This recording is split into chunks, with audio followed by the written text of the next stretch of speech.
wena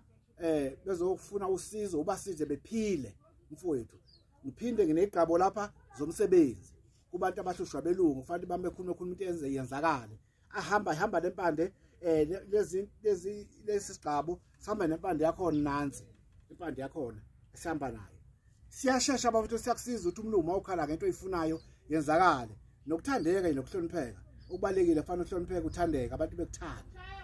nasemsebenzini naseyintombeni nakubelungu ungeshela nophi intombi noma intombi omlungu ayishela ngoba kuyazi niyayithanda intombi bafowethu. Ngiphinde ngize la isigabeni seyintombi sikhona ngiyasithaka la ngiphinde ngize sizothinta ke kwindoda encane engiyiphethe eSadawana sikhona eSadawana uyasithola usithola eSadawana sinemsebenzi yaso ebalekile ufanele yenze ngiyasithaka ngeke nguniza singathaka ngoba mawunto singathakiwe ngeke kulunge ngesihambe ngendlela efanele sizokuphazamisa kanti masithakiwe asizokuphazamisa sizokwenza into eyifunayo. Khona amanye amafutha engithaka nawo ke nanka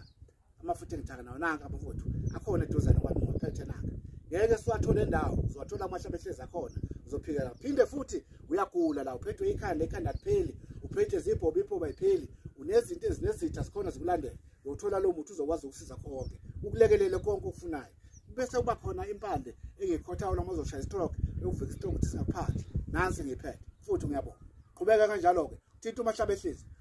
uzomthola umpendulo assistance wona ngisebenza nayo uyena uzodibana naye mfowethu ngiyabonga umahlaba ehlezi into bantu banele khona kunjalo Nkosi yami siyabonga.